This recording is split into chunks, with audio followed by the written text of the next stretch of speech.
দর্শক, আমরা এই মুহূর্তে সিলেট এম.এ.জি. উসমানী মেডিকেল কলেজ হাসপাতালের যে আইসিইউ, সেই আইসিইউর সামনে আছে এবং নিশ্চয়ই জানেন আপনারা যে দুপুর 12টার দিকে আজকে একটি মর্মান্তিক দুর্ঘটনা ঘটেছে, যে সিলেটের র্যাব 9-এর একজন যে র্যাব সদস্য ইমন আচার্য, তাকে ছিনতাইকারীদের ছুরিকাঘাতে তিনি প্রাণ হারান এবং তার সেই মরদেহ, সেই মরদেহটি এখন উসমানী মেডিকেল কলেজ হাসপাতালের যে আইসিইউ, সেই আইসিইউ থেকে বের করে সেটি মর্গের উদ্দেশ্যে নিয়ে যাওয়া হচ্ছে। এবং আমরা দেখছি যে তার সাথে তার যে সহকর্মীরা, দীর্ঘদিনের সহকর্মী, যাদের সাথে তিনি আসলে অনেকগুলো কাজের সাথে জড়িত ছিলেন, দায়িত্ব পালন করেছিলেন, সেই সহকর্মীরা তাকে আসলে শেষ বিদায় জানানোর জন্য তার এই আইসিইউর সামনে এসে দাঁড়িয়েছেন এবং তাকে সেই মর্গে নিয়ে যাওয়া হবে। এবং ঘটনাটা যদি আপনাদেরকে বলি, দুপুর 12টার দিকে সিলেটের কিনব্রিজ এলাকায় আমরা যতটুকু জানতে পেরেছি যে সেখানে একজন ছিনতাইকারী, যাকে পুলিশ ধাওয়া দিয়ে ধরতে চেয়েছিল এবং সে সেখান থেকে আসলে পালিয়ে গিয়ে সিলেটের কোতোয়ালি থানার যে সড়কটি, সেই সড়কটির দিকে সে পালানোর চেষ্টা করেছিল। তখন ওই দিক থেকে আসা ইমন আচার্য, যিনি সাদা পোশাকে ছিলেন, তিনি সেই ছিনতাইকারীকে সাহসিকতার পরিচয় দিতে গিয়ে তিনি তার সেই সময় হয়তো তিনি দায়িত্বে ছিলেন না, কিন্তু তার যেই দায়িত্ববোধ, যে আসলে তিনি শপথ নিয়েছিলেন যে দেশের জন্য সবসময় দায়িত্বে নিয়োজিত থাকবেন, সেই দায়িত্ববোধের জায়গা থেকে তিনি এই ছিনতাইকারীকে আটকের চেষ্টা করেছিলেন। এবং তখনই সেই ছিনতাইকারীর হাতে থাকা যে ছুরি, সেই ছুরির আঘাতে তার বুকের ডান পাশে সেই আঘাত করা হয় এবং তারপরেই তিনি তাকে আসলে সিলেট এম.এ.জি. উসমানী মেডিকেল কলেজ হাসপাতালে নিয়ে আসেন এবং সেখানেই যে চিকিৎসকরা, সেই চিকিৎসকরা তাকে মৃত ঘোষণা করেন। এবং আমরা সিলেট মহানগর পুলিশের উপকমিশনার সাইফুল ইসলাম, ওনার সাথে কথা বলেছিলাম। তিনি আমাদেরকে যে জানিয়েছেন, পরবর্তীতে একটি বাসা থেকে মূলত সেই যে ছিনতাইকারী, যাকে আসলে গ্রেফতার করা হয়, মানে আটক করা হয়েছে, তার বিরুদ্ধে কিন্তু এর আগেও বিভিন্ন ধরনের অভিযোগ ছিল। সেটি ছিনতাই, মাদক সহ নানা ধরনের অভিযোগ এর আগে থেকেই তার বিরুদ্ধে ছিল। এবং আমরা যেটি দেখছি যে স্ট্রেচার, সেই স্ট্রেচারে করে মূলত সেই র্যাব সদস্যের যে মরদেহটা, সেটা মর্গের দিকে নিয়ে যাওয়া হচ্ছে এবং তার পেছনে ছুটে যাচ্ছেন তার যে সহকর্মীরা, কেউ পোশাকে, কেউ সাদা পোশাকে, সেই সহকর্মীরা আসলে তার পেছনে ছুটে যাচ্ছেন, যারা হয়তো দীর্ঘদিন থেকেই আসলে ওনার সাথে ছিলেন, অনেক দায়িত্ব পালন করেছেন, অনেক অপারেশনে হয়তো একসাথে ওনারা কৃতিত্বের সাথে কাজ করেছেন। সেই সহকর্মীদের শেষ বিদায়ের অংশে আসলে তারা এখানে ছুটে এসেছেন এবং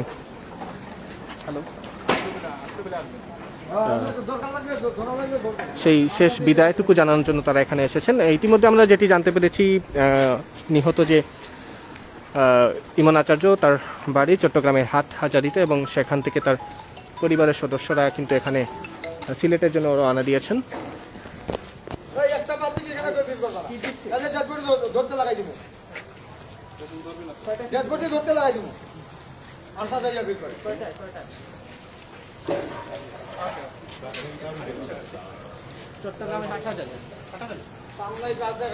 ইতিমধ্যে তার যে পরিবারের সদস্যরা, তারা কিন্তু সেখান থেকে হাটহাজারী থেকে রওনা দিয়েছেন এবং এটি সিলেটের জন্য আসলে খুবই দুঃখজনক এবং একটি আতঙ্কের ঘটনাও। মানে ছিনতাইকারীদের যে বেপরোয়া যে ভাব, সেটি আসলে অনেকটি এর মাধ্যমে প্রকাশ পেয়েছে যে তারা মানে যেহেতু একজন আইন শৃঙ্খলা রক্ষাকারী বাহিনীর সদস্যরা এভাবে হত্যার শিকার হন, সেক্ষেত্রে আসলে সাধারণ মানুষের নিরাপত্তা, সবগুলি নিয়ে একটি আসলে উদ্বেগের চিত্র রয়ে যায় সিলেটে। এবং আমরা দেখছি যে সেই র্যাব সদস্যরা এখানে এসেছেন এবং তারা মূলত,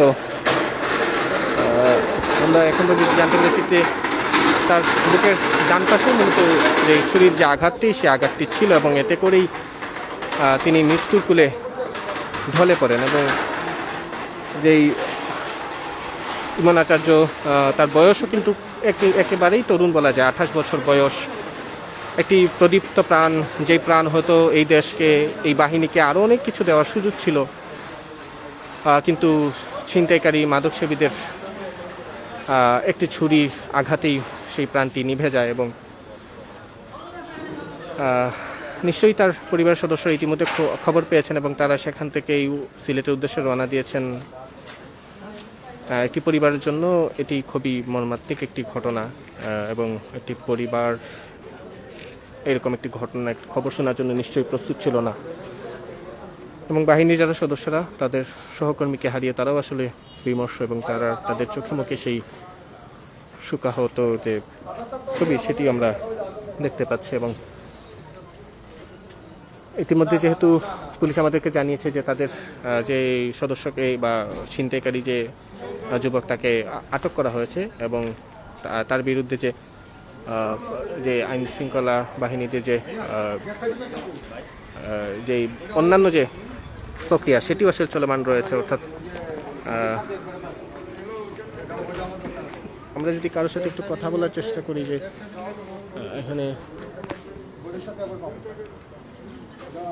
যারা র্যাব সদস্যরা তারা আমরা দেখছি যে সেই মর্গ থেকে বের হয়েছেন। খুবই দুঃখজনক। অনেকেই কমেন্ট যেটি করছেন যে আসলে সর্বোচ্চ শাস্তি চাচ্ছেন। আসলেই সেটি এমন একটি ঘটনা, যে ঘটনা আসলে সর্বোচ্চ শাস্তির যোগ্যই। কারণ একটি বাহিনীর সদস্যরা যদি এভাবে ছুরিকাঘাতে খুনের শিকার হতে হয়, তাহলে সেটি আসলে এই নগরের নিরাপত্তা নিয়ে একটি প্রশ্ন ওঠে। তবে ইমন আচার্য যেই উদাহরণ আসলে সামনে রেখে গেলেন, অর্থাৎ একজন আইন শৃঙ্খলা রক্ষাকারী বাহিনীর সামনে তিনি যে অবস্থাতে থাকুন না কেন, তার সামনে আসলে অপরাধী আসলেই তিনি তার মতো করে দায়িত্ব নেবেন, তিনি সেই কাজটুকু করবেন। সেই উদাহরণটুকু আসলে দিলেন।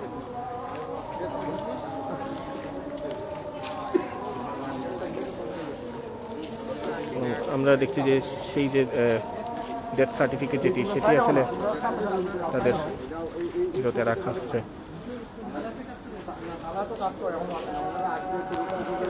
যেটি বলছিলাম যে ইমন আচার্য আসলে একটি উদাহরণ রেখে গেছেন, যে এই উদাহরণটা সাহসিকতার, সততার এবং দায়িত্বশীলতার। অর্থাৎ তিনি সাদা পোশাকে ছিলেন, তিনি হয়তো চাইলেই এড়িয়ে যেতে পারতেন, কিন্তু তার সামনে একটি অপরাধী পালিয়ে যাচ্ছে, সেই অপরাধীকে ধরার জন্য তিনি সাদা পোশাকে থাকা অবস্থায়ও তিনি তার সেই দায়িত্বটুকু পালন করেছেন। এবং সেই দায়িত্ব পালন করতে গিয়ে তিনি তার সবচেয়ে মূল্যবান যে জিনিসটি, অর্থাৎ প্রাণ হারিয়েছেন। তার পরিবারের সদস্যরা নিশ্চয়ই সেটা নিয়ে গর্ববোধ করবেন।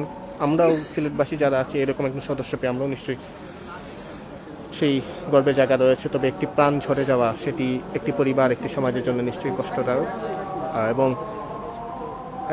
এখানকার যে সাধারণ মানুষ তারাও আসলে যেটি দাবি করছেন যে যেই ছিনতাইকারী এই ঘটনার সাথে জড়িত, তাকে যেহেতু ইতিমধ্যে আসলে আটক করা গেছে, তাকে যাতে সর্বোচ্চ শাস্তি বা দ্রুত বিচার করা হয়, সেই বিষয়গুলো, সেই কথাগুলোই, সেই দাবিগুলো আমরা আসলে এখানে শুনছিলাম। এবং Sylhet MAG Osmani medical college হাসপাতালের সেই মর্গের সামনে থেকে, যেই মর্গে আমাদের আসার ইচ্ছা না থাকলেও কিছুদিন পরও নানা ঘটনায়, নানা দুর্ঘটনায় আমাদের এখানে আসতে হয়। এবং সেই মর্গের সামনে আসলে আমরা প্রতিনিয়ত স্বজন সহকর্মীদের যেই নীরব কান্না, চোখের জল, সেগুলো আমরা প্রত্যেকেই দেখি। আজও আসলে সেটি দেখছি। হয়তো র্যাব সদস্যরা চোখ দিয়ে তাদের অশ্রু ঝরছে না, কিন্তু তাদের মনের যে অশ্রু সেটি আসলে ঝরে যাচ্ছে, সেটি আমাদের চোখে আমরা দেখছি। যে তারা মর্গের ভেতরে, বাইরে অবস্থান করছেন, মর্গের ভেতরে তাদের সেই সহকর্মী, যেই সহকর্মীদের সাথে তাদের অনেকের অনেক স্মৃতি ছিল, নিশ্চয়ই সেই স্মৃতিগুলোও তারা রোমন্থন করছেন, স্মৃতিগুলো বারবার মনে পড়ছে। পাশাপাশি সেই ঘাতক, যেই ঘাতকের ছুরিতে ইমন আচার্যের প্রাণ গেল, তার দ্রুত শাস্তি নিশ্চিতের জন্য নিশ্চয়ই তারাও কাজ করবেন। পাশাপাশি পুলিশ যেহেতু ইতিমধ্যে তাকে আটক করেছে, নিশ্চয়ই সেই বিচারটুকু হবে। আমি যদি আবার একটু জানাতে চাই যে একজন কমেন্ট করেছেন, ওনার বাড়ি কোথায়, ওনার নিহত যে ইমন আচার্য, তার বাড়ি চট্টগ্রামের হাটহাজারীতে, এবং ইতিমধ্যে তার পরিবারের সদস্যরা সেই খবরটি পেয়ে তারা সিলেটের উদ্দেশ্যে রওনা দিয়েছেন। আর রিক্যাপ যদি করি, যে মূল ঘটনা দুপুর 12টায় সিলেটের কিনব্রিজ এলাকায় সিলেট মহানগর পুলিশের একটি দল তারা একজন ছিনতাইকারীকে তারা সেখানে আটকের চেষ্টা করছিল, এবং সেই ছিনতাইকারী দৌড়ে আসলে কোতোয়ালি থানার যে সড়কটি সেই সড়কটি দিয়ে পালিয়ে যাওয়ার চেষ্টা করছিল। তখন সেই দিক দিয়ে ইমন আচার্য আসছিলেন, যিনি সাদা পোশাকে ছিলেন।